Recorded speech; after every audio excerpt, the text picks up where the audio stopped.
5000க்கும் அதிகமானோர் வாழும் பொரலை வனாத்தமுல்ல தொடர்மாடி வீட்டு தொகுதியில் வெடிப்புகள் ஏற்பட்டு அபாய நிலை தோன்றியுள்ளது.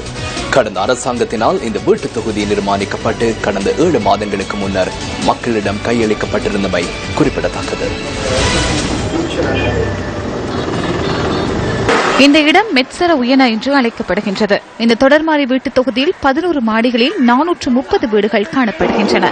கொழும்பு துறைமுகத்தை அழகுபடுத்தும் நோக்கில் அந்த பகுதிகளில் வாழ்ந்த மக்களின் வீடுகள் உடைக்கப்பட்டதோடு அதற்கு மாற்றீடாக இந்த இடத்தில் வீடுகள் வழங்கப்பட்டன. இன்று இந்த தொடர்மாடி வீட்டு தொகுதிக்கு நாம் சென்றபோது அங்கு அதிகளவான குறைபாடுகளை எம்மால் காண முடிந்தது. තට්ටුවල මේ සම්පූර්ණ සද්දයට මේ ඔක්කොම පුපුරලා තියෙනවා. තව අවුරුදු 5ක් යනකොට සම්පූර්ණ බිත්තිත් එක්ක බිම තමයි ඉන්න ඕනේ. ඔක්කොම බෝඩ් තියෙනවා. මේ වගේ බෝඩ් වල සද්ද සගා වගේ ගිහිලා තිබුණේ. දැන් මාස 6ක් වෙනකොට බලන්න ගිහිලා තියෙන විදිය. කරන්න මේ ඉඳලා මේ කොනේ ඉඳලා එනවා පිපෙදලා. ඕම යනවා අර හොරට මේ විදිය තමයි දැන් වතුර එන්නේ. වහිනකොට නිකන් වතුර එනවා.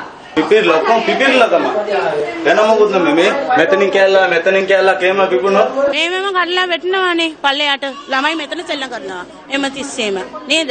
සෙල්ලම් කරනකොට එහෙම ගැටනොත් ඔළුව තමයි වැටෙන්නේ ඒගොල්ලන්ට. ඉස්කෝලේට යවන්නකොට ලිෆ්ට් එක වැඩ කරන්න. උඩ තට්ටු 9 තට්ටු 10 ඉන්න කට්ටිය. අපි කොහොමද පඩිපෙළියෙන් நகிන්නේ? இந்த வீடுகள் தங்களின் விருப்பத்துக்கு மாறாக வழங்கப்பட்டவை என மக்கள் தெரிவித்தனர். பெரும் அச்சத்தின் மத்தியிலேயே இவர்கள் வாழ வேண்டிய நிலை தோன்றியுள்ளதாக அவர்கள் குறிப்பிடுகின்றனர். நாம வீட்டுக்கு வந்த நாள்ல இருந்து இந்த வெடிப்பு தான் இருக்குது. டாய்லெட் சரியில்லை, மேல எல்லாம் வெடிப்பு. மழை வந்தா தண்ணி சாரலுக்கு வீட்டுக்குள்ளதான் தண்ணி வருது. சாம்பரா எல்லாம் தண்ணி வருது. நாங்க இருந்த வீட்டை விட இப்ப இது மோசமா தான் இருக்குது. ஏன்னா நாங்க இருந்த வீட்டு சின்னதா ஓலை பிடிச்சா இருந்தாலும் அது நல்லா இருந்துச்சு நம்மளுக்கு. இப்ப இதுக்குள்ள வந்து நாங்க ரொம்ப கஷ்டப்படணும். வெடிப்பு கூட மழை சாரல் அடிச்சு சொன்னாக்க இந்த பக்கத்துக்கு அடிச்சு அப்படியே ரூம் எல்லாம் நனைஞ்சு கொண்டு வருது. அல்மாரி கபாட் எல்லாமே நனைஞ்சு அன்னைக்கு ஊறி போயிட்டு எவ்வளவு கஷ்டப்படுறோம் தெரியுமா? எங்களுக்கு என்ன செஞ்சு சரி இந்த ஊட்ட மாத்தி தாங்க. எங்களுக்கு செய்ய வானம் இந்த ஊட்ட மாத்தி தந்தாக்க நீங்க மிச்சமே நல்ல மிக අපි එන්න බෑ කිව්වා. අපිට බලෙන් ගලලා දෙන්න. අපේ තට්ටුගේ දෙකක් අපේ තට්ටුගේ දෙකගේකට මේකයි දුන්නේ අපිට. சுவர்களில் வெடிப்பேற்பட்டுள்ளமை தொடர்பில் மெட்சர உயனவில் உள்ள நகர அபிவிருத்தி அதிகார சபை அலுவலகத்திற்கு முறைப்பாடு செய்ததை அடுத்து அவர்கள் கதவு ஜன்னல்களை தற்காலிகமாக செய்துவிட்டு செல்வதாக மக்கள் குறிப்பிடுகின்றனர். இது தொடர்பில் நகர அபிவிருத்தி அதிகார சபையிடம் நாம் வினவினோம். ஒரு கட்டிடத்தில் வெடிப்புகள் காணப்படுகின்றன. முன்னணி பொறியியல் நிறுவனம் ஒன்றினால் ஆய்வுகள் நடத்தப்பட்டுள்ளன. அவர்கள் சென்று ஆராய்ந்தனர். இந்த கட்டிடத்தில் உடைந்து விழும் அபாயம் கிடையாது என அவர்கள் உறுதி செய்துள்ளனர். அத்துடன் உயிர்களுக்கு பாதிப்பு ஏற்படாது என குறிப்பிடப்பட்டுள்ளது. எனினும் வெடிப்புகள் காணப்படுகின்றன. எதிர்வரும் சில வாரங்களுக்குள் அதனை சரி செய்ய நாம் நிச்சயம் நடவடிக்கை எடுப்போம்.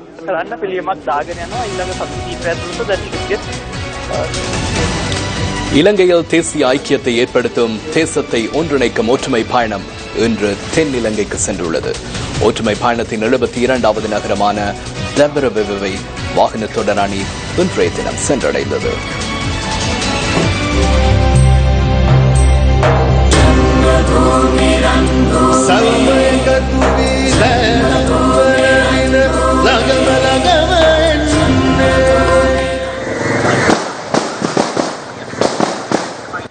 தேசத்தை ஒன்றிணைக்கும் ஒற்றுமை பயணம் ஊவா மாகாணத்தில் பயணிக்கும் இறுதி நாளான இன்று தனமல் விளவை சென்றடைந்தது.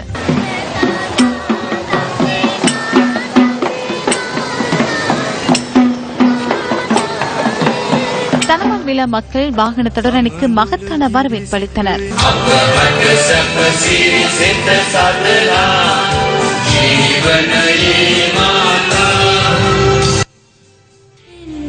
தனமல் விழா பெயரும் தேசத்தை ஒன்றிணைக்கும் ஒற்றுமை பயணத்தில் இவ்வாறு பதிக்கப்பட்டது.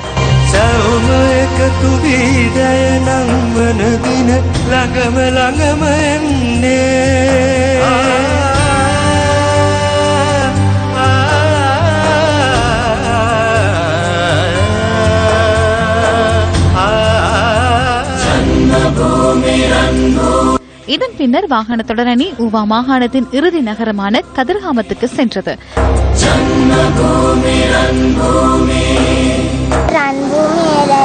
ரன்பூமி வாகன தொடரணி மிகவும் அழகாக உள்ளது. இதனை தந்தையுடன் சேர்ந்து வரைந்து வாகன தொடரணி செல்லும் போது காண்பிக்க விரும்பினேன்.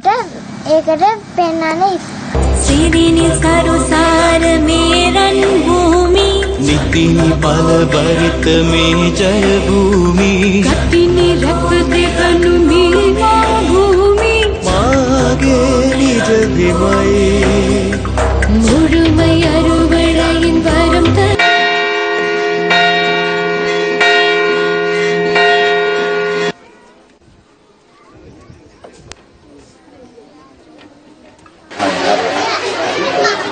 ඇත්තේම උතුරු නැගෙනහිර දකුණ කියලා අපේ ભેදයක් නැහැ. வடக்கு கிழக்கு தெற்கு என்று வேறுபாடு இல்லை. அடிப்படைவாத அரசியல் இல்லாத நாட்டில் ஒற்றுமையுடன் வாழ்வே எமக்கு தேவைப்படுகின்றது. ஆனால் அடிப்படைவாத ஒருமைப்பினால் இந்த மக்களின் மனநிலை பாதிக்கப்படுகின்றது. நல்லிணக்கத்திற்காக சகல ஊடகங்களும் அதே போன்று நாமும் செயற்பட வேண்டும். விசேடமாக வடக்கு கிழக்கு மக்களின் மனநிலையை சுகப்படுத்த வேண்டியது நம் அனைவரின் கடமையாகும். කරන්න හැම ජනමාධ්‍යයක්ම හැම ආයතනයක්ම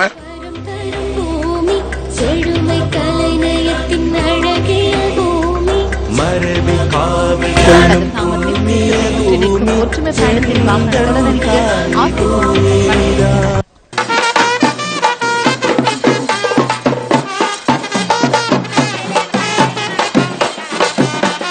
இன மத பேதங்களை கடந்து நல்லிணக்கத்தின் செய்தியுடன் பயணத்தை ஆரம்பித்துள்ள தேசத்தை ஒன்றிணைக்கும் ஒற்றுமை பயணத்திற்கு கதிர்காமத்தில் பல்வேறு வரவேற்புகள் அளிக்கப்பட்டன.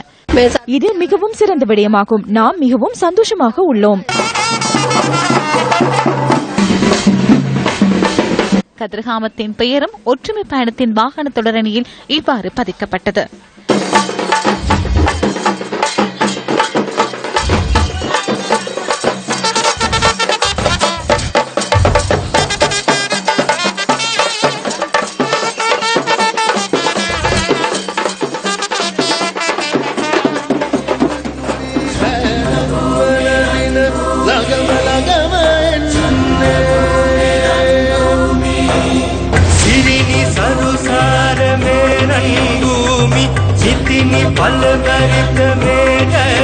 இதன் பின்னர் வாகன தொடரணி தென் மாகாணத்தை நோக்கிய பயணத்தை ஆரம்பித்தது.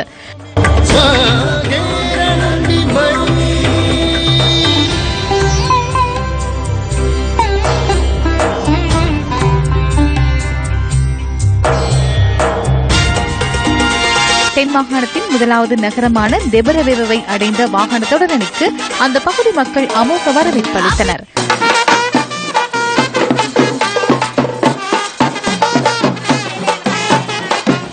வடக்கையும் தெற்கையும் இணைக்கும் தேசத்தை ஒன்றிணைக்கும் ஒற்றுமை பயணத்தில் தெபரவேவ மக்களும் தமது பெயரை இவ்வாறு பதித்தனர்.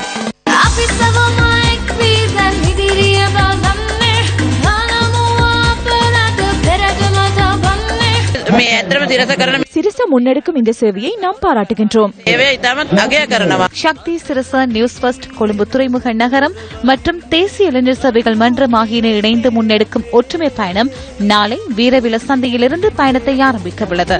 முற்பகல் 11 மணிக்கு ஹம்மாந்தோட்டை நகரிலும் பிற்பகல் 2 மணிக்கு அம்பலங்குட நகரத்திற்கும் தேசத்தை ஒன்றிணைக்கும் ஒற்றுமை பயணத்தின் வாகன தொடரணி பயணிக்க உள்ளது.